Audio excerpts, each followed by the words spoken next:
बिस्मिल्लाहिर्रहमानिर्रहीम। Dear student, अस्सलाम वालेकुम। Economics second year lecture 35। Topic है हमारा सरकारी वसूलियाँ, या आप ये भी कह सकते हैं हुकूमत की आमदनी के ज़राए।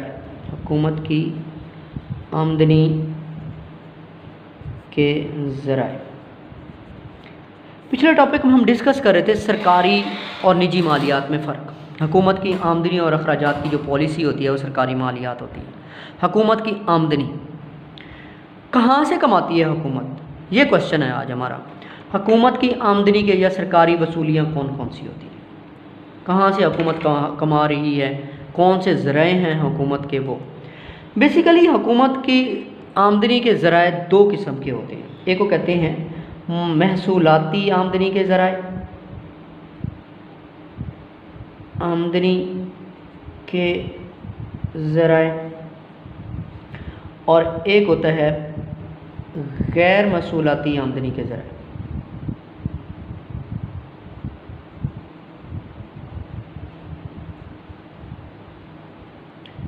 महसूलाती आमदनी के ज़राए और गैर महसूलाती आमदनी के ज़राए।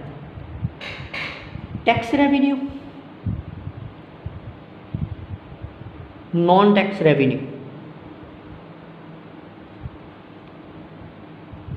दो आमदनी के ज़राए। हुकूमत की आमदनी के ज़राए कितने हैं? दो। महसूलाती आमदनी के ज़राए टैक्स रेवेन्यू, और गैर महसूलाती आमदनी के ज़राए नॉन टैक्स। ये महसूल लिखा है ना, ये महसूल, ये टैक्स बता रहा है। तो सबसे पहले महसूलाती आमदनी के ज़राए।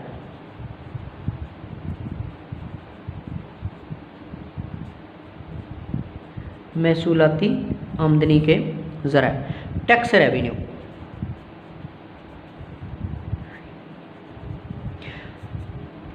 हुकूमत जो टैक्स लगाकर आमदनी इकट्ठी करती है उसे हम महसूलाती आमदनी के ज़राए कहते हैं।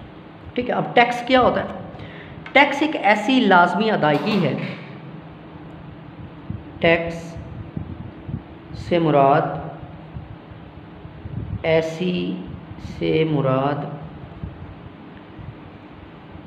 ऐसी लाजमी अदायगी है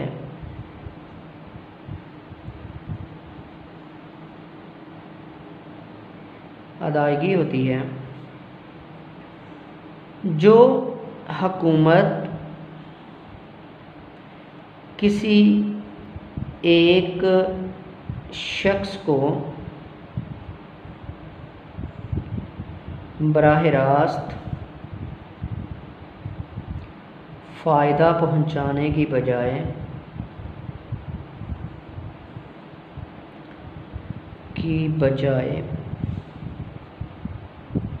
पूरे मुआशरे को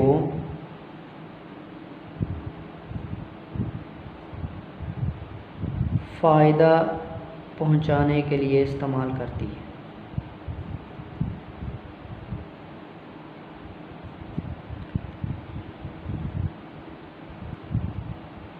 ये है टैक्स। कोई भी शख्स जो हुकूमत को टैक्स देता है ना, हुकूमत बराह रास्त उस टैक्स से उस बंदे को फ़ायदा नहीं देती है, बल्कि वो टैक्स की रकम पूरे मुल्क पर ख़र्च करती है, पूरे मुआशरे की फलाह व बहबूद पर ख़र्च करती है। ये ऐसी लाजमी अदायगी जो हुकूमत किसी एक शख्स को बराह रास्त फ़ायदा पहुँचाने की बजाय पूरे मुआशरे को फ़ायदा बचाने के लिए इस्तेमाल करती है, टैक्स। ठीक है। लेकिन याद रखें, मुल्क में बसने वाले जिस शहरी पर टैक्स की अदायगी वाजिब करार दे दी जाती है, फिर इससे इनकार हुकूमती कवानीन की अदम हुक्म की अधूरी तस्वर होती है। इसलिए टैक्स गुजार टैक्स अदा करने से इनकार नहीं कर सकता, और ना ही टैक्स गुजार हुकूमत से टैक्स के अवज़ को ज़ाती सहूलत या फ़ायदा तलब कर सकता है। लिहाजा हुकूमत टैक्स की मद में वसूला रकम को मुल्क की आवाम के वसी तर फ़ायदे के लिए इस्तेमाल करती है। तो अभी हमने पढ़ा कि हुकूमत की आमदनी के ज़राए दो होते हैं, महसूलाती आमदनी के ज़राए और गैर महसूलाती। महसूलाती आमदनी क्या है? टैक्स क्या है? एक ऐसी लाजमी अदायगी है जो हुकूमत किसी शख्स को बराह रास्त फ़ायदा पहुँचाने की बजाय पूरे मुआशरे की फलाह व बहबूद पर ख़र्च करती है। ऐसी रकम जो हुकूमत को पे की जाती है वो टैक्स कहलाती है। तो टैक्स जिस शहरी पर, जिस बंदे पर हुकूमत लगा देती है, वो इसको अदा करने से इनकार नहीं कर सकता। अगर अदा करने से इनकार करेगा तो वो मुजरिम तस्वर होगा। अब हम पढ़ते हैं कि हुकूमत की आमदनी के वो टैक्स रेवेन्यू जो हैं वो कौन कौन से ज़राए हैं जो हुकूमत टैक्स के ज़रिए हुकूमत रकम वसूल करती है, वो कौन कौन से ज़राए हैं। सबसे पहले हम पढ़ते हैं दरामदी और बरामदी महसूलात। पहला जो टैक्स रेवेन्यू है, पहला पॉइंट जो है वो दरामदी और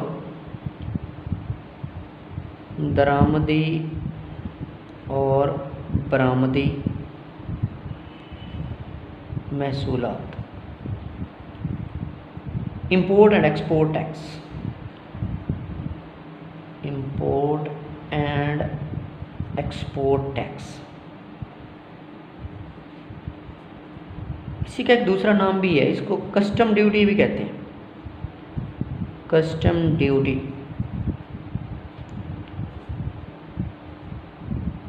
कस्टम ड्यूटी जैसे नाम है, ये वो टैक्स है जो मुल्क से अशिया बाहर जाती हैं उन पर टैक्स लगता है, जो मुल्क से हम दूसरे ममालिक से हम इंपोर्ट करते हैं उन पर जो टैक्स लगता है। ये हुकूमत की आमदनी का टैक्स में सबसे बड़ा ज़रिया है। हुकूमत की आमदनी में ये टैक्स का सबसे बड़ा ज़रिया है जो हुकूमत कमाती है इससे, कस्टम ड्यूटी से। ठीक है, यहाँ बुक से देखें, इनसे मुराद वो महसूलात हैं जो मुल्क में दरामद और बरामद होने वाली अशिया पर लगाए जाते हैं। किसी मुल्क में दरामदी व बरामदी अशिया से हासिल होने वाली कस्टम की आमदनी हुकूमत के महसूलात का एक बड़ा ज़रिया है। आप ये कह सकते हैं कि जो टैक्स लगाती है हुकूमत, जितने भी टैक्स लगाती है, हुकूमत को जो ज़्यादा आमदनी हासिल होती है वो दरामदी और बरामदी महसूलात हैं टैक्सों में। ये महसूलात अशिया की मालियत के अतबार से और अशिया के वज़न के लिहाज से लगाए जाते हैं। यानी कुछ चीज़ें होती हैं जिन पर टैक्स मालियत के अतबार से लगाया जाता है और कुछ चीज़ें होती हैं जिन पर वज़न के लिहाज से लगाया जाता है। जिन अशिया पर महसूलात बालिहाज वज़न आयद किए जाते हैं इनमें चाय, तंबाकू, धागा, सीमेंट, सिनेमा, फिल्म वगैरह शामिल हैं। इन अशिया पर वज़न के अतबार से टैक्स आयद किए जाएंगे। ठीक है, इसके अलावा कई अशिया पर हुकूमत टैक्स बालिहात मालियत लगाती है, वो वज़न के लिहाज से कुछ टैक्स लग रहे थे और कुछ ये। मज़ीद बरा हुकूमत गैर ज़रूरी और अशियात आशियात पर भारी टैक्स आयद करती है। अशियात आशियात आप लोगों ने पीछे पढ़ा हुआ, ऐश व इशरत वाली जो अशिया आती हैं उन पर हुकूमत ज़्यादा टैक्स लगाती है। लेकिन खाम माल, सनती मशीनरी, लोहे, बनास्पति, घी, टेक्सटाइल की मसनूआत वगैरह पर कम शरह से ड्यूटी आयद करती है। ड्यूटी मीन यहाँ टैक्स आयद करती है। जबकि कई रोज़मर्रा की अशिया मसलन कस्टम ड्यूटी से मुस्तस्ना हैं। कुछ चीज़ें हैं जिन पर कस्टम लगता ही नहीं है। इनमें खुश्क दूध, बनोला, दालें, अनाज, सोयाबीन, खाम तेल, कपड़े, दवाएं वगैरह काबिल ज़िक्र हैं। ये बस किताबी बातें हैं, टैक्स इन पर भी लगता है। पाकिस्तानी मईशत में दरामदी व बरामदी महसूलात बड़ी अहमियत के हामिल हैं क्योंकि हुकूमत इन्हीं महसूलात की बुनियाद पर तवाज़ुन अदायगी की ख़राबी को दूर करती है। तवाज़ुन अदायगी क्या होता है? आप जब अपने मुल्क से दूसरे मुल्क को चीज़ें भेजते हैं तो आपको वहाँ से ज़र मुबादला मिलता है। आप दूसरे ममालिक से जो चीज़ें मंगवाते हैं उसके बदले में आपको अखराजात करने पड़ते हैं। तो जो एक साल का रिकॉर्ड होता है दरामदात और बरामदात का, उसे हम कहते हैं तवाज़ुन अदायगी। अगर हमारी इंपोर्ट्स ज़्यादा हैं और एक्सपोर्ट कम है तो लाजमी तौर पर हम खसारे में हैं। तवाज़ुन अदायगी खसारे में है। हम इंपोर्ट ज़्यादा कर रहे हैं, ज़्यादा पैसों की चीज़ें बाहर से ले रहे हैं और कम पैसों की बाहर भेज रहे हैं, तो हम तो खसारे में हैं। ठीक है, ख़राबी है हमारे तवाज़ुन अदायगियों में, जो ख़राबी है। अगर हमारी एक्सपोर्ट ज़्यादा है और इंपोर्ट कम है तो फिर तो हम सरप्लस में हैं, हमें बहुत फ़ायदा हो रहा है, हमें बड़ा ज़र मुबादला हम कमा रहे हैं। लेकिन हमारे मुल्क में तो लाजमी तौर पर तवाज़ुन अदायगी खसारे का शिकार होंगी। हमारी एक्सपोर्ट कम और इंपोर्ट्स ज़्यादा होती हैं। तो इनको दूर करने के लिए भी हम कस्टम ड्यूटी लगा कर इनको दूर करने की कोशिश करते हैं। मुल्क की सनतों को फ़रोग़ देने के लिए दरामदी अशिया पर टैक्स आयद करती है और बरामदी अशिया पर टैक्स कम करके मुल्क की मसनूआत को बैनुल-अक़वामी मंडी में कामयाब कराती है। जो बाहर से चीज़ें आती हैं उन पर ज़्यादा टैक्स लगा दो, जो अपनी चीज़ें हैं जो बाहर जा रही हैं उन पर कम टैक्स लगाओ। पाकिस्तान की मईशत में दरामदी और बरामदी महसूलात से हासिल होने वाली आमदनी हमारे कुल महसूलात का नुमायाँ हिस्सा है। ठीक है, तो पहला हमने टैक्स रेवेन्यू पढ़ा, क्या था? हुकूमत जो इनकम कमा रही है एक्सपोर्ट और इंपोर्ट से। तो ये सारा बेटा हमने ये पढ़ तो लिया है, लेकिन ये सारा हमने स्टार्ट से लेकर आप लोगों ने यहाँ तक कर लेना है, यहाँ तक बहुत है, ठीक है, इतना सा कर लेंगे। नोट्स जो मैं आपको दूंगा उसमें ये शॉर्टकट लिखा हो, इतना बहुत है। दरामदी और बरामदी टैक्स, हुकूमत को ये इससे बहुत कसीर रकम हुकूमत की आमदनी का एक बड़ा ज़रिया है दरामदी और बरामदी टैक्स जो है। अब हम चलते हैं दूसरे पॉइंट की तरफ। दूसरा पॉइंट है हमारे पास मरकज़ी एक्साइज ड्यूटी। मरकज़ी excise duty, central excise duty.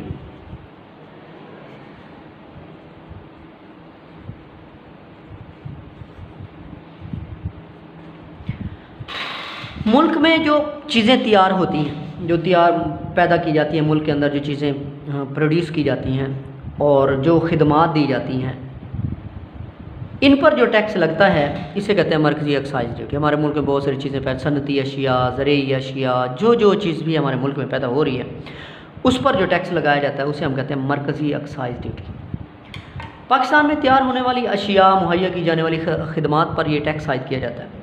Excise duty का नफाज बड़ी दानिशमंदी और एहतियात से किया जाता है, क्योंकि इससे मुल्क की पैदावार के हौसला शिकनी और सारिफिन पर बोझ बढ़ने का ख़तरा मौजूद होता है।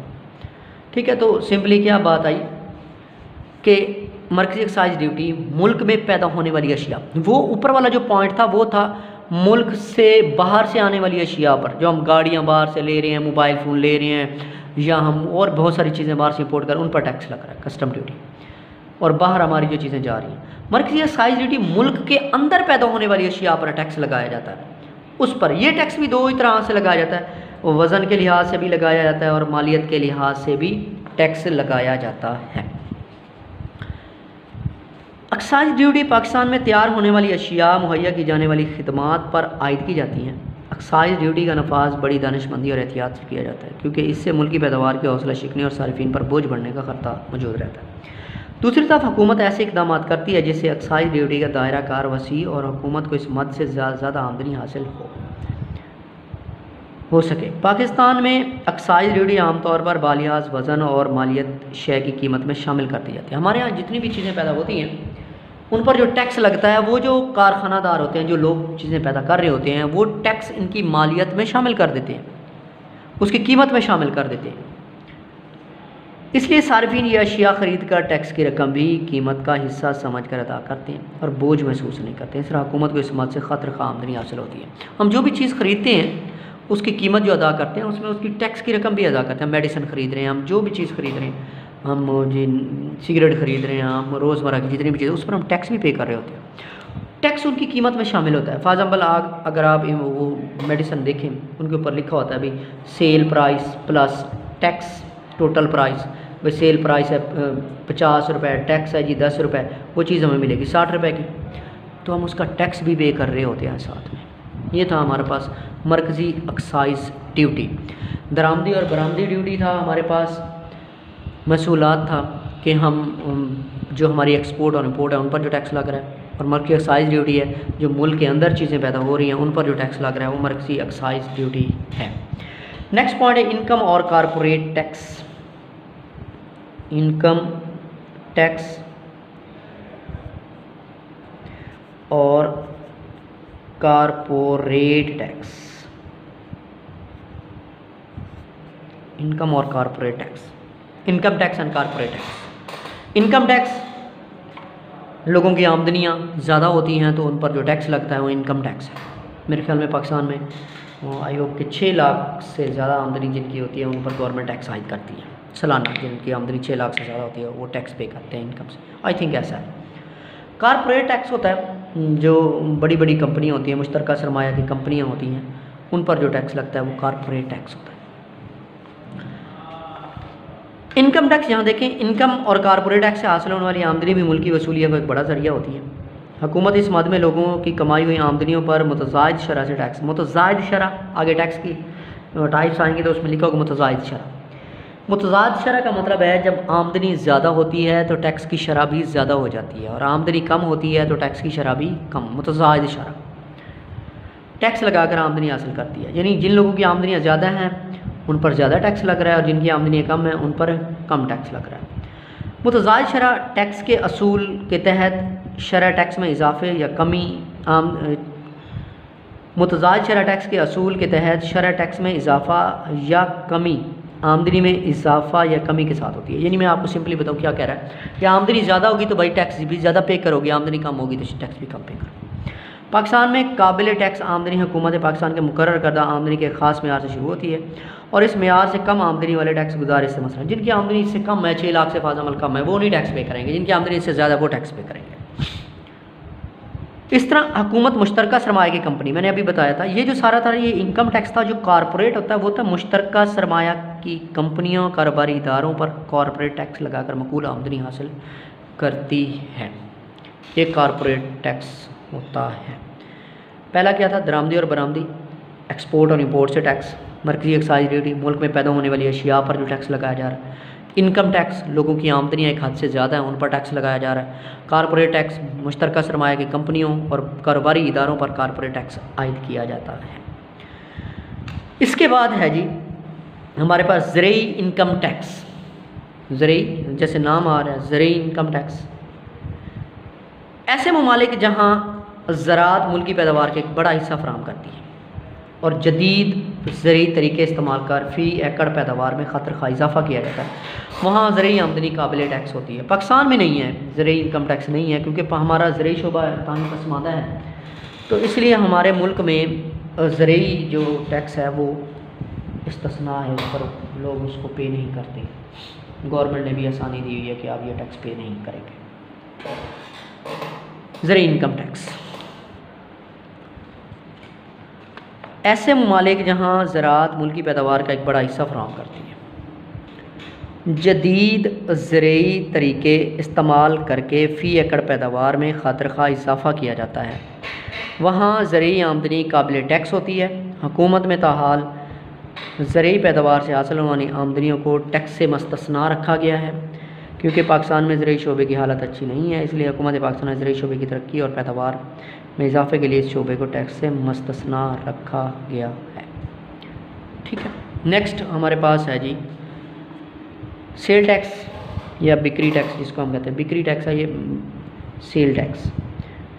अशिया जो बेची जाती हैं उन पर जो टैक्स लगता है उसे हम कहते हैं सेल टैक्स।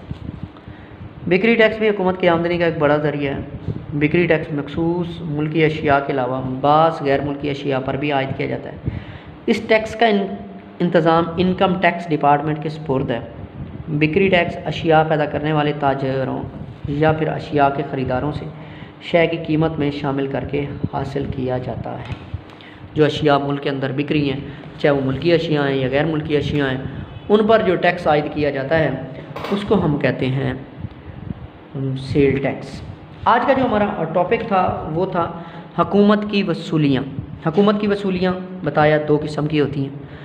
अभी हम टैक्स रेवेन्यू जो है टैक्स के ज़रिए जो आमदनी हासिल होती हैं वो डिस्कस कर रहे हैं कि कहाँ कहाँ से हुकूमत आमदनी हासिल करती है। ठीक है, पहला हमने पढ़ा इसके अंदर कस्टम ड्यूटी, दरामदी और बरामदी महसूलात। हमने बताया कि ये वो टैक्स है जो हुकूमत मुल्क के अंदर अशिया को इंपोर्ट किया जाता है उस पर टैक्स लगाती है, और जो मुल्क से बाहर चीज़ें बेचने के लिए भेजी जाती हैं उन पर टैक्स लगाती है। हुकूमत की आमदनी का एक बहुत बड़ा ज़रिया कस्टम ड्यूटी है, यानी दरामदी और बरामदी टैक्स है।